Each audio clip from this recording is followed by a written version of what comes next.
And what happens in the body is that the amino acid is not simply going protein synthesis or something else. It has a split between, in the case of methionine, some are going to go to protein synthesis, some are going to go to the trans methylation pathway. So that's what we are able to capture when we are using the IAAO technique. The nitrogen balance is a little bit more insensitive, so we're not going to be able to capture all those fates.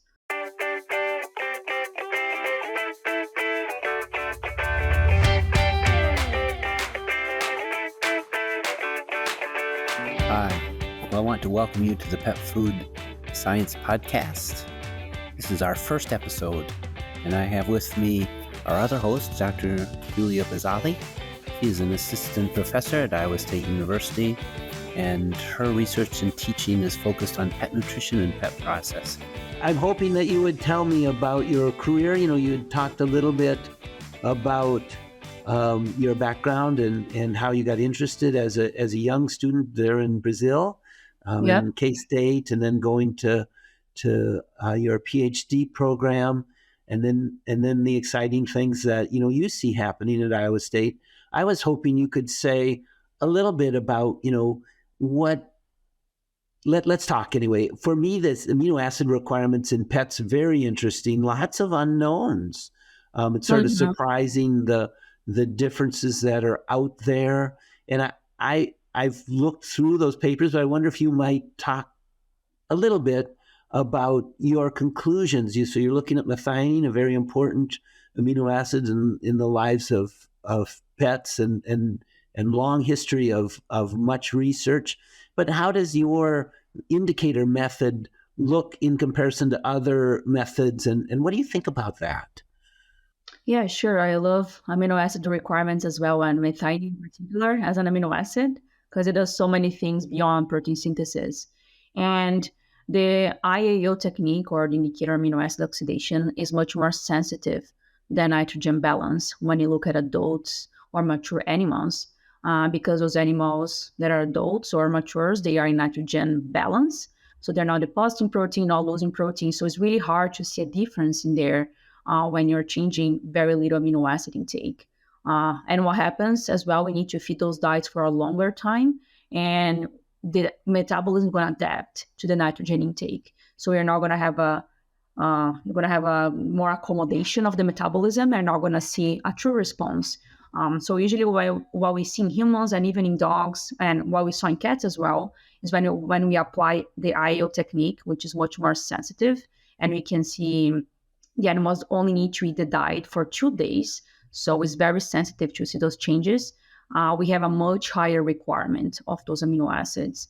In my trial specifically, we found that the methionine requirement was 2 times what is recommended by AAFCO.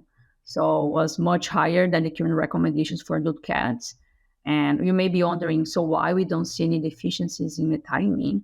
And that's we over-supplement methionine so much in those diets. I analyzed in my PhD 30 commercial diets for the amino acid content. And there are some diets that had the methionine content 6 times higher than the AAFCO recommendations.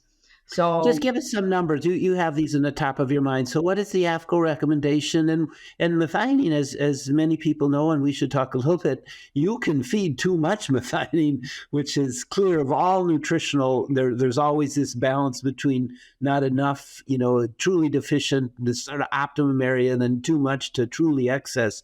But truly excess methionine can be a problem. So tell me about how that is. Give just, if you would, just a few numbers. What's the AAFCO requirement, and what did you sort of say, and then what were these pet foods there? Because I admit when I formulated many pet foods, there was plenty of methionine. Well above. Yeah, and it is. Yeah, and we use methionine as an acidifier agent in cat diets as well. So we always oversupplement. So I'm going to focus on the cat here. So the AAFCO requirement or recommendations, because they're not requirements, right? Yeah, of course. Yeah, I misspoke probably. 0.2% for adult cats and maintenance, and the maximum is 1.5%. Mm-hmm. So from my study, the requirement that we derived using semi-synthetic diets. So it means it's not a physiological requirement, because we have It's not a synthetic diet with 100% purified amino acids. So we add some lamb meal and as some more natural amino acid source that could mimic more what we see in the pet food industry. And with that diet, the requirement was 0.4%. So double that what we see in AFCO. And that's probably because methionine has so many metabolic roles beyond protein synthesis. And in the later study that they derived the amino acid or methionine requirement was a nitrogen balance study in adult cats. So it probably did not capture all these fates that methionine has in the body. So using this IAAO technique, we can capture a little bit more the fates that it has beyond protein synthesis. And that's probably why it's much higher. But it's impressive that it's doubled. And we have some limitations in this study, mostly with sample size as well. But it's in agreement with other studies with dogs and humans that when we apply this technique, the requirement is higher than what is proposed.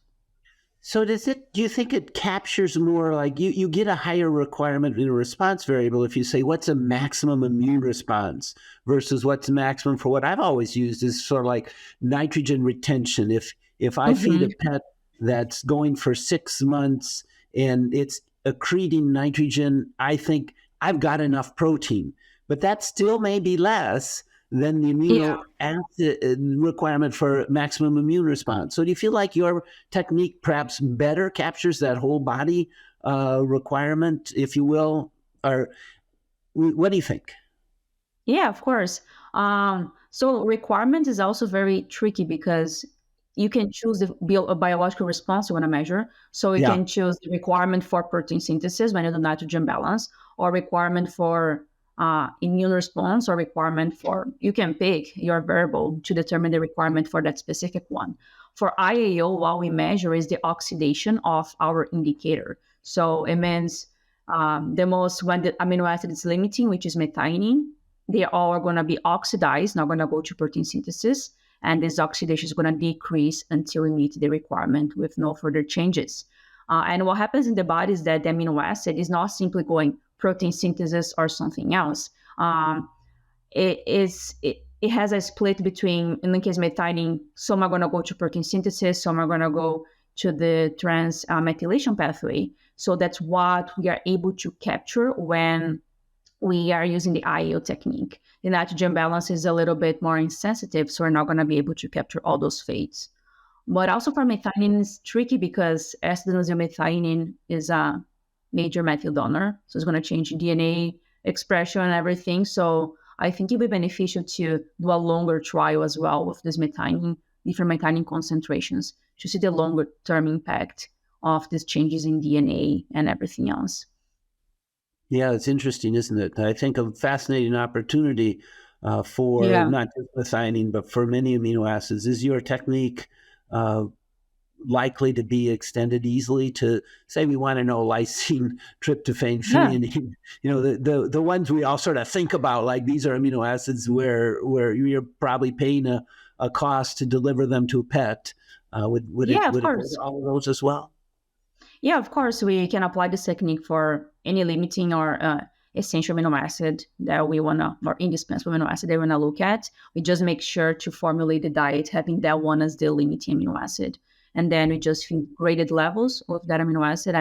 That's what Dr. Schwaffler, she has done over the years with dogs. So she has a lot of the amino acid requirement data using this technique in dogs.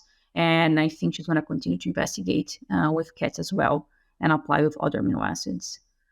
What is tricky as well is producing those diets for those studies. The cats do not like to eat semi-synthetic diets. And as I mentioned, we use the lamb meal as one of the protein sources to mimic more what's in the pet food industry. But also don't know how much of the methionine there is available, is not oxidized. So what is the true requirement or physiological requirement? We don't know. It's in between the physiological requirement and what is proposed by AFCO, so we're kind of in between. It's not a recommended allowance, not a minimal requirement, is a new category, I would say.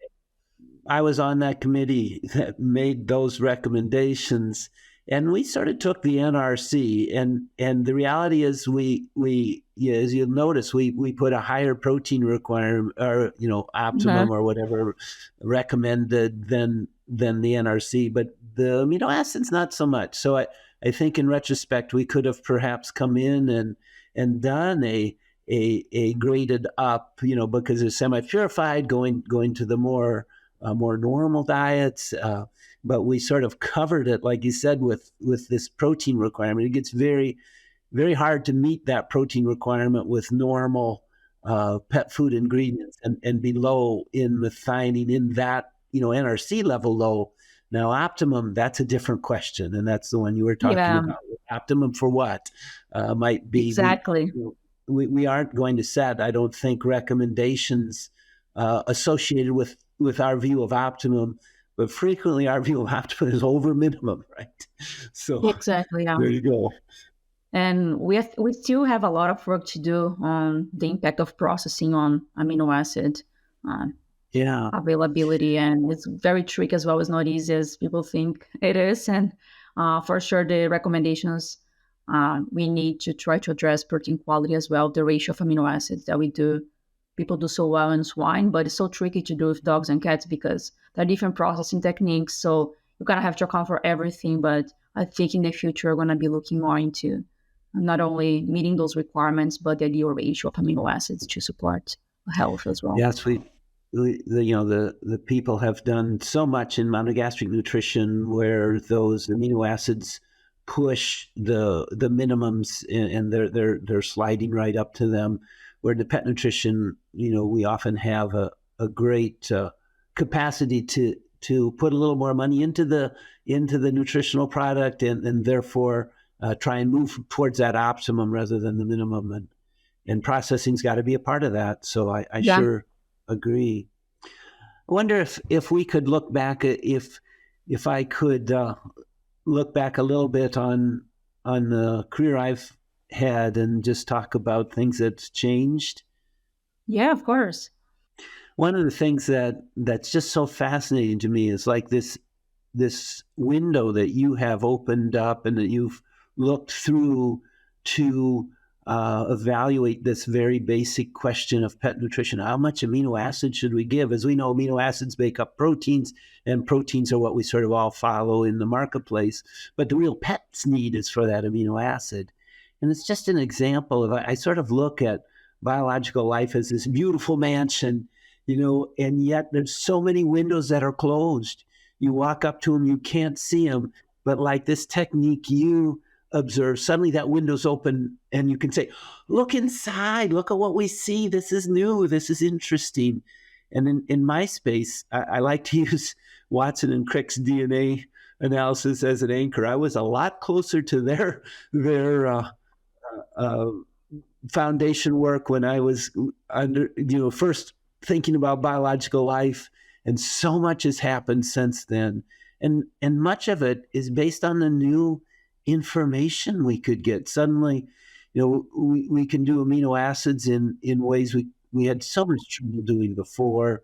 We can do metabolomics, so suddenly we get this just tremendous milieu of responses that you think this window is just so much deeper and so much more complex that what we can see there, we start looking at, it's not, when we were at Hill's Pet Nutrition, we did the genomic DNA of every pet in the research facility, and we think, at one time, just getting that DNA would have been so difficult. And so all these windows open up, and they really allow advances into optimum nutrition. We back sort of in the day again, we met the minimum requirements pretty well, and we knew how to do it, and we knew what they were. But getting to that best place, that's been a wildly interesting and long path, and it's a continuous progress in the same direction, if you will, but not Yeah. necessarily without some bumps, because you can run the long way and be wrong. Yeah, I once and I did think a. we Go ahead. progress a lot when you partner with people from other areas as well. And I'll give Ah, this yes. to Anna Kate Chovler. She brought the IAO from her study, from her PhD, which she did with swine nutrition. So maybe if she never transitioned to pet nutrition, maybe we'll never have this technique, and look into those amino acids. So I think having people from different areas that we can get ideas of. I think people think that ideas just pop up in your head. No, it comes from reading, it comes from discussing, talking with people. And I think the more we partner, we get out of our own bubble, and talk with other nutritionists from other areas, then we get new ideas that we can translate and introduce to the pet food industry as well.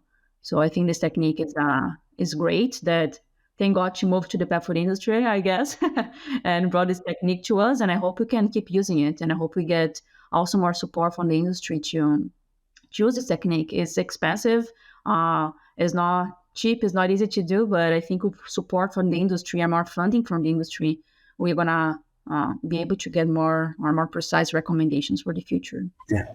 Yeah. Well, best of luck on that. I know there's always that tension about how do we bring that value back out to the person Yeah. actually feeding and watching their pet. Um, I guess if I could say a little also about the career and the things that have happened. When we sort of started, there was this real desire to look at the gut influence and the microbiome. My first paper looking at sort of bypass, small intestine, a lot of the absorption and digestion done, and then going through to the large intestine, then you get a lot of the microbial interaction. And in 1978, I was an author of a paper with some very Well, that's excellent impressive. scientists looking at that bypass Yeah. nutrient and availability for the lower gut.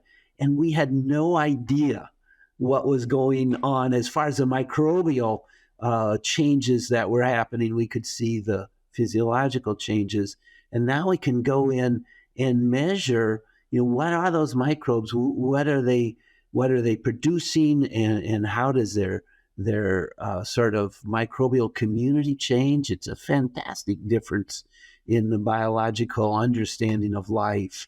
We originally thought of the GI tract, and you've talked about processing, how that influences nutrition. We thought about the GI tract as just kind of a tube through the body. Maybe we're just so terribly wrong, but that tube through the body was then delivering things that we were interested in. And now we look at it and say, there's a lot of biology that's happening in that gut area, and processing is a fantastic part of it. What we feed may be actually influencing those microbes as much as indirectly then through the microbes, that effect being as much as the direct digestion and absorption. So that has changed a lot. Applications, as we've changed Hmm. these abilities to look, we looked at antioxidants and oxidative changes, and saw some tremendous influences on immune response. We've never published it. I suppose that's faded over the horizon, but actually we had an antioxidant and microbial supplemented food that where the pets live longer when they were Well, that's amazing. fed that food, which is kind of like a outcome that you always sort of wish to see. Yeah, yeah. In the fatty acid work, we saw pets that would rise from rest, that would play longer, that would lead to a life where they needed less control of pain, and so medicine requirements would be reduced. We've seen immune response enhancement. So lots of indicators of health, certainly value to the pet owner and to the pet itself. So it's been a good space to change the lives of pets, and I believe through that there's a benefit both to the pet and the pet owner. Sometimes we say pet parent. That's okay. They know the Yeah. difference between their biological child and their pet, but it describes that close relationship. they're able to see all those changes and see the impact of a new diet or a new supplement or everything. In your career, what do you think was a moment when you realized, whoa, you really changed? We're really making an impact, or, we're really changing the technology. I don't know if you have one moment or when you realize the huge impact you're making on pets' life. Oh, can I say two rather than one? Of course, yeah. The one time I was an author of a paper where we had pets losing weight and people losing weight and pets and people losing weight together, and sort of it was a pet interaction kind of thing. But I was evaluating the responses, and this wasn't maybe a well-tuned response, but I asked, what is your quality of life to the pet owner, and gave them a scale to answer. And then in another part of the responses, I asked, well, what's your pet quality of life? And as I sat at my computer, I thought, well, what's the correlation? And the correlation was like R squared of 0.7. Um, Well, and I actually got out of my office and had to walk around, because I thought, look at, again, this is perspective. This is the individual saying, but their perspective was, how I am doing is how my pet's doing, and it's a correlation. Conversely, how my pet's doing is how I'm doing. And I thought, wow, that really speaks to what we can do as pet nutritionists, as pet professionals, if you will, to enhance the quality of life of pets and of the people around them. So that was an epiphany moment. Another one that I like to say is, we started in fatty acid metabolism, and we were so interested because it occurred to many of us, and certainly wildly important to me, that even though the pet has the chance to elongate and desaturate and break down and create fatty acids, the food still influences a tremendous amount of outcomes. And so we were looking at fatty acids and ratios of fatty acids, as you were talking about with amino acids and their importance, and mhm. and looking at how these N3 fatty acids can influence biological life as N6 and N9s do as well, and now we're looking at medium chain fatty acids. So yes, they're all biologically active, but we were looking at what we sort of, everyone knew that these are sort of less inflammatory fatty acids, and you could have a benefit during life if you sort of reduce that inflammation through changing fatty acids. But we had a technique where we were looking at the breakdown of cartilage as influenced by fatty acids, and that a little moment, or a significant moment for us, is that, oh no, this isn't an anti-inflammatory. This is a direct response, and specific fatty acids, realistically EPA in the dog and probably Yeah. DHA in the cat, that reduced the breakdown of cartilage independent of inflammation. And so then suddenly you thought, oh, that will make a difference. That we can really influence the lives of pet by it's pet, it's species specific. So that gave us an opportunity to really apply that nutrition very focused to the pet in need. So those are the ones.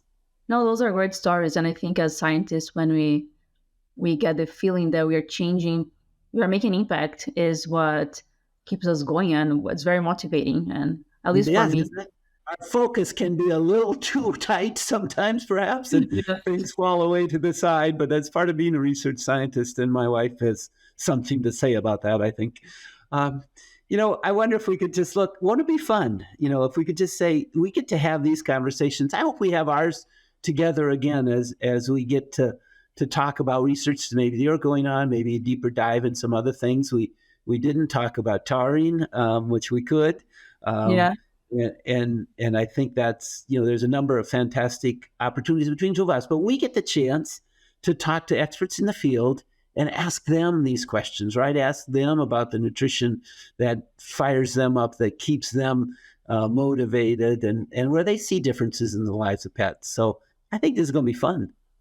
Yeah, it'll be fun. It'll be very exciting. Just with connect with people and hear from experts and share this knowledge with everyone else just by Yes. click of a button, and they can have in a podcast or YouTube or whatever technology they prefer would be really interesting. And I'm very glad to share this host role with you as well, which is Yeah. such a person that I admire. Made such a huge impact in the pet food industry. So uh, I'm really glad to have you on board with me on this. Very kind. Very kind. And I would say, of course, that remind us of the teams that that impact was always done with other people. Yeah.